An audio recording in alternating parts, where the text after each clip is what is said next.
नमस्कार, आप सभी को स्वागत करता हूं Gurukul the ocean of knowledge channel में। आशा कर रहा हूं कि आप सभी स्वस्थ होंगे और आप लोगों की आध्यात्मिक उन्नति आगे बढ़ रही होगी। जब से ये चैनल प्रारंभ किया गया है तब से अगर आपको इस चैनल से कुछ वीडियो अच्छे लगे हैं तो वीडियो को अभी ही लाइक कर दीजिए जैसे आप देख रहे हैं, और शेयर तो आप कर रहे हैं क्योंकि मेरे पास रिपोर्ट आती है बहुत सारे मेरे वीडियो जो है व्हाट्सएप में शेयर होते हैं, टेलीग्राम में शेयर होते हैं और बहुत सारे शेयर होते हैं। मैं बहुत खुश हूं और आपको धन्यवाद भी देना चाहता हूं कि आप लोग निरंतर 3 साल से हमें सपोर्ट कर रहे हैं। देखिए, आज जिस विषय पर चर्चा होगा ये विषय अत्यंत सुंदर है, अत्यंत सरल है और ये बहुत गूढ़ रहस्य भरा भी है। कोई व्यक्ति जब मंत्र साधना की संकल्प पूरा कर लेता है तो उसके बाद उसके जीवन में क्या घटित होता है, ये विषय आपके मन में आया होगा कि भाई ने बताया कि 11 दिन की मंत्र साधना करो, 11 दिन की मंत्र साधना तो पूरा हो गया, इसके बाद हमारे जीवन में क्या घटित होने वाला है। हैरान कर देंगे ये सारे तथ्य जो मैं आपको बताने वाला हूँ। ये सारे तथ्यों को आपको जानना जरूरी है। देखिए, मंत्र साधना, मंत्र उपासना, गुरु मंत्र, गुरु मिलना, सारी विद्याओं की प्राप्त होना या फिर साधनाओं की प्राप्त होना या फिर कोई दीक्षा प्राप्त होना, ये बहुत सारे जन्मों के पुण्य होते हैं। इस जन्म के भी कुछ पुण्य होते हैं, पिछले जन्म के भी कुछ पुण्य होते हैं। बहुत सारे नास्तिक लोग इस बात को नहीं मानेंगे पूर्व जन्म इस जन्म, लेकिन मैं मानता हूँ और बहुत सारे इसके रिलेटेड मेरे जीवन में अनुभूति भी है। देखिए, जब अपने भाग्य की बल से, अपनी कर्म की बल से अगर आप कोई साधना को कर लेते हैं 11 दिन या फिर 9 दिन, जैसे भी आप नवरात्रि का करें या फिर कहीं भी करें, उसके बाद जीवन में क्या क्या घटित होता है मैं आपको बताऊंगा। पहली बात जो आपके जीवन में घटित होता है, पहला पॉइंट जो जीवन में घटित होता है वो होता है जिस इष्ट देव की आप उपासना करते हैं उस इष्ट देव के साथ आपकी लगाव बढ़ जाता है, आपकी प्रेम बढ़ जाता है, आपकी विश्वास बढ़ जाता है। अगर आपने सच्चे भावना से उस साधना को किए हैं, अगर आपने ये सोच कर किए हैं कि इस साधना को हम कर रहे हैं, ये करने के बाद हमें बहुत कुछ चीज़ मिलेगा, बहुत कुछ प्राप्त होगा, ऐसे में अगर आपको कुछ नहीं मिलता है तो आप निराश हो सकते हैं। इसीलिए जब भी आप कोई साधना भक्ति भाव से कर रहे हैं, जब साधना को पूरा कर लेते हैं उसके बाद आपके मन में उस जो महाशक्ति है, उन महाशक्तियों के प्रति आपके मन में पूरी तरह से प्रेम जागृत हो जाता है। तो ये एक पहली बात है। दूसरी बात है, जो मंत्र की उपासना आप कर रहे हैं, जिस मंत्र की उपासना आपने कर ली है, उस मंत्र की अगर अनुष्ठान करने के बाद अगर आपके जीवन में कोई मनोकामना के लिए आप कुछ प्रयोग करेंगे तो वो बहुत अच्छा काम करेगा। यानी मान लीजिए आप दुर्गा माता का बीज मंत्र या फिर किसी प्रकार की भोलेनाथ की मंत्र आप जाप करते हैं, बाद में आपके जीवन में कोई परेशानी चल रहा है, साधना के बाद अगर आपने कोई ऐसा मंत्र जाप किया है कि मैं 1.25 लाख जाप करूंगा, ये संकल्प लिया है ऐसा करके, तो वो करने के बाद उस मंत्र से जब आप प्रयोग करेंगे तो आपकी जीवन में बहुत सारे आपको अच्छे परिणाम देखने को मिलेंगे। अगर अभी तक मेरी वाणी आपको पसंद आई है तो वीडियो को जरूर लाइक कर देना। तो देखिए, पहले क्या होता था, लोग बोलते थे अच्छा धर्म के प्रचारक हो कि आप लाइक मांग रहे हो, सब्सक्राइब मांग रहे हो, ये बहुत गलत बात है। लेकिन मुझे जब पता चला कि ये सनातन हिंदू धर्म के नहीं है, ये जैसे लोग इस प्रकार से बात करते हैं, लेकिन आपका कर्तव्य बनता है, अगर 7 मिनट का वीडियो है तो उसमें मेरे हिसाब से तो जितना देखते हो उतने लाइक मारो अगर आपको पसंद आता है, क्योंकि लाइक मारने में कोई पैसा नहीं जाता, ताकि उन नकारात्मक लोगों के दिल में वो जलन हो कि हम अपना धर्म की कार्य कर रहे हैं और उनको कोई जलन होना चाहिए, क्योंकि जो जल रहे हैं उनको और भी जलाओ। इस प्रकार से आपकी कर्तव्य बनता है। अगर आपने गुरुकुल का नमक खाया है, Gurukul the ocean of knowledge से कोई एक भी वीडियो देख के कुछ किया है तो वीडियो को लाइक कर देना चाहिए। अगर आप देखिए किसी का नमक खा के अगर आप कुछ नहीं करते हैं तो उसको क्या बोलते हैं आप लोग जानते हैं, अगर आप ऐसा कर सकते हैं। लेकिन उन नकारात्मक लोगों को ये जवाब देना जरूरी है, क्योंकि हमारे वीडियो भी हम लोग देखते हैं, हमारी धर्म के जो वीडियो आते हैं वो भी हम देखते हैं। पूरी तरह से हमारी महाशक्तियों को हम जो है पूजा पाठ करते हैं और अपनी आध्यात्मिक उन्नति को भी आगे बढ़ा रहे हैं। अब आप आ जाते हैं तीसरे पॉइंट पर। तीसरे पॉइंट पर जब आते हैं, आपका मंत्र मानो सिद्ध हो गया, जैसे कोई मंत्र जागृत हो गया, उस मंत्र को आपने मास्टर कर दिया, उसके बाद थोड़ा आपके मन में अहंकार जागता है। किसी किसी का बहुत ज़्यादा जाग जाता है, ऐसा जाग जाता है कि वो कहने लगते हैं कि हमने तो 10 लाख जाप किया, हमने तो 20 लाख जाप किया, हमने तो 50 लाख जाप कर दिया, हम कर देंगे, वो कर देंगे, लेकिन कुछ नहीं होता।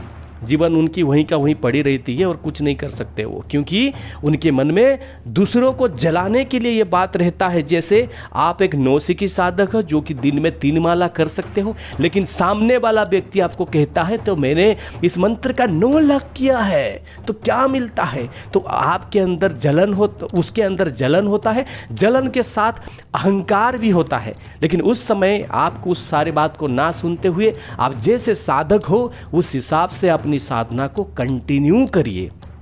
समझ रहे ना? तो 3 नंबर जो चीज़ होता है, आपकी अहंकार को आपको थोड़ा नियंत्रण करना पड़ेगा, क्योंकि जो नए नए साधक होते हैं उनके मन में ये जागृत होता है। भाई मान लो कोई महापुरुष आके यहाँ पे बोलेगा नहीं होता है, नहीं, ऐसे नहीं होता है, वही परीक्षा होता है। उसको अगर आपने कंट्रोल कर लिया तो बात सही तक जाएगी। चौथी जो बात होती है वो होता है, दूसरी छलांग जो आप लगाते हैं, आपके मन में तुरंत ही ये भावना आ जाती है इस मंत्र का मैंने 5 लाख का अनुष्ठान किया। आपके अंदर भूख बढ़ जाता है, इस मंत्र का मैं 11 लाख का अनुष्ठान करूंगा। तब आप बड़े संकल्प, जब एक जीवन संकल्प से भरा हुआ है, सुबह उठूंगा काम करूंगा, ऐसा है, एक दिन अगर आपने सही तरह से कर लिया तो आपकी संकल्प बड़ा हो जाता है। आप कहेंगे कल 7 बजे तो मैं उठा था, आज मेरी सुबह 7 बजे मेरी आँख खुली है, कल कोशिश करूंगा ब्रह्म मुहूर्त में कैसे उठूंगा। ये हो गया ना संकल्प। ऐसे ऐसे जीवन में ऐसे ऐसे मैंने संस्थाएं देखे हैं, ऐसे ऐसे उनकी संगठन देखे हैं जिसमें संकल्प से ही सब कुछ चलता है। तो इसीलिए आप अपने जो संकल्प लेते हैं उसके बाद तुरंत ही आपको बड़ा संकल्प लेने का मन करता है। समझ गए ना बात को? तो वो एक बहुत बड़ी बात है। 5वीं जो चीज़ है, आप जब मंत्र साधना का संकल्प पूरा करते हैं तब मंत्र साधना करने से पहले आपके मन में जो भाव रहता है वो भाव धीरे धीरे कम जाता है। जैसे कि भाव, मान लीजिए कोई व्यक्ति जब संकल्प करता है कि इस मंत्र को सिद्ध करके मैं महाशक्तियों की बात कर रहा हूँ, मैं कोई दूसरे योनि के जो शक्ति होते जो कि आजकल बहुत ट्रेंडिंग में चल रहा है विभिन्न प्रकार, उसके बारे में मैं नहीं बता रहा हूँ, मैं महाशक्तियों की बात कर रहा हूँ। तो महाशक्तियों की उपासना सर्वोत्तम है, हमेशा करनी चाहिए, जिसमें वो लोग समझेंगे। वैसे कहते हैं ना कि भूत की उपासना करोगे भूत ही योनि तुमको मिलेगी, वैसे ही बात है।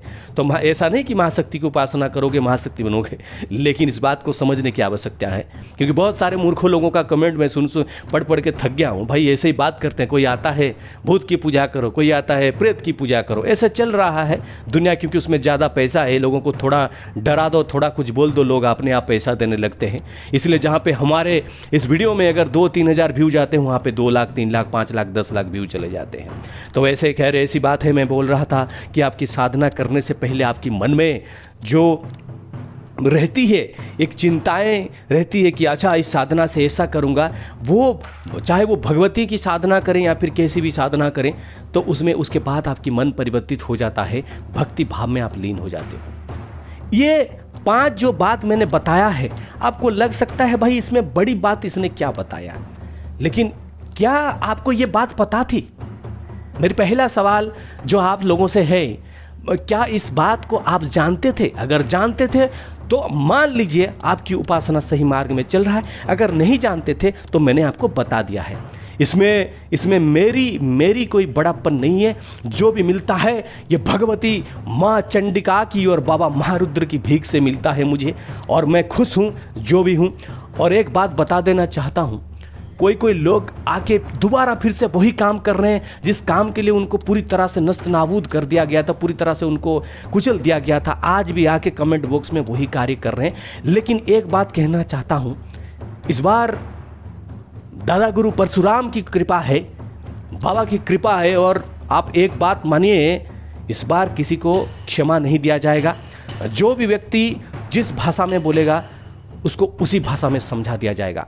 मैं आप सभी से अनुरोध करना चाहता हूं कि कोई भी व्यक्ति अगर कमेंट में आपको कुछ बोलता है तो आराम से रहिए। 1-2 व्यक्ति को मैंने कहा है कि अगर आप उसको कोई अच्छी तरह से कोई भाषा खराब करने की आवश्यकता नहीं है, उसको आराम से अपनी भद्रता के साथ समझाइए कि ये चैनल इस प्रकार से कंट्रोवर्सी, इस प्रकार से चीज़ करने के लिए नहीं है। अगर तुमको कोई समस्या हो रहा है, तुम आचार्य जी से कॉल मी फॉर आप में बात कर सकते हो कि आचार्य जी आपका वीडियो मुझे पसंद नहीं आ रहा है, आप काम करना छोड़ दीजिए। खैर वो उसका बोलने से तो हम छोड़ेंगे नहीं। तो ऐसे ही बात है कि आप लोग संकल्प के बारे में इस सारी चीज़ को जान लिए हैं। अगर अभी तक आपने इस वीडियो को देखा है और गुरुकुल का नमक खा रहे हैं तो वीडियो को जरूर लाइक करिएगा, वीडियो को जरूर शेयर करिएगा। जय माँ, जय बाबा।